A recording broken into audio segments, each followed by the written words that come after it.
اللهم صل على محمد وعلى آل محمد كما صليت على إبراهيم وعلى آل إبراهيم إنك حميد مجيد. اللهم بارك على محمد وعلى آل محمد كما باركت على إبراهيم وعلى آل إبراهيم إنك حميد مجيد. بسم اللہ الرحمن الرحیم. حضرت صہیب رضی اللہ عنہ کا اسلام. حضرت صہیب رضی اللہ عنہ بھی حضرت عمار رضی اللہ عنہ کے ساتھ مسلمان ہوئے. نبی اکرم صلی اللہ علیہ وسلم حضرت ارقم رضی اللہ عنہ صحابی کے مکان پر تشریف فرماتے کہ یہ دونوں حضرات علیحدہ علیحدہ حاضر خدمت ہوئے اور مکان کے دروازے پر دونوں اتفاقیہ اکٹھے ہو گئے. ہر ایک نے دوسرے کی غرض معلوم کی تو ایک ہی غرض یعنی اسلام لانا اور حضور صلی اللہ علیہ وسلم سے فیض سے مستفید ہونا دونوں کا مقصود تھا. اسلام لائے اور اسلام لانے کے بعد جو اس زمانے میں اس قلیل اور کمزور جماعت کو پیش آنا تھا وہ پیش آیا. ہر طرح ستائے گئے، تکالیف پہنچائی گئی. آخر تنگ آ کر ہجرت کا اور ارادہ فرمایا تو کافروں کو یہ چیز بھی گوارا نہ تھی کہ یہ لوگ کسی دوسری ہی جگہ جا کر آرام سے زندگی بسر کر لے. اس لیے جس کسی کی ہجرت کا حال معلوم ہوتا تھا اس کو پکڑنے کی کوشش کرتے تھے کہ تکالیف سے نجات نہ پا سکے. چنانچہ ان کا بھی پیچھا کیا گیا اور ایک جماعت ان کو پکڑنے کے لیے گئی.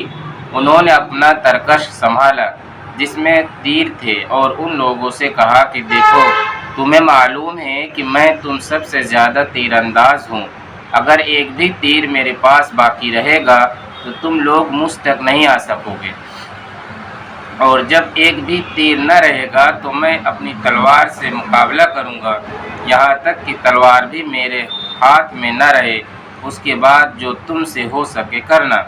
اس لیے اگر تم چاہو تو اپنی جان کا بدلہ میں اپنے مال کا پتہ بتلا سکتا ہوں جو مکہ میں ہے، اور دو باندیاں بھی ہیں، وہ سب تم لے لو.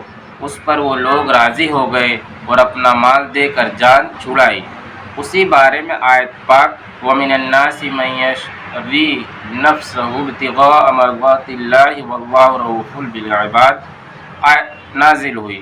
ترجمہ: بعض لوگ ایسے ہیں جو اللہ کی رضا کے واسطے اپنی جان کو خرید لیتے ہیں اور اللہ تعالیٰ بندوں پر مہربان ہیں.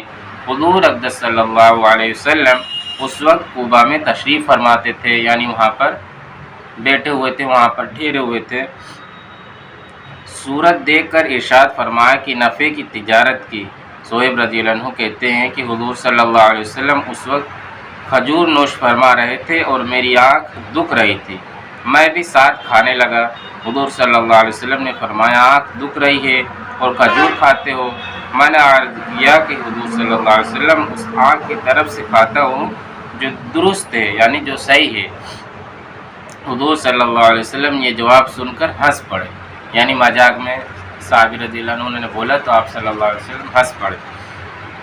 حضرت صہیب رضی اللہ عنہ بڑے ہی خرچ کرنے والے تھے، حتیٰ کہ حضرت عمر رضی اللہ عنہ نے ان سے فرمایا کہ تم فضول خرچی کرتے ہو. انہوں نے عرض کیا کہ ناحق کہیں خرچ نہیں کرتا. حضرت عمر رضی اللہ عنہ کا جب وصال ہونے لگا تو انہی کو جنازے کی نماز پڑھانے کی وصیت فرمائی تھی.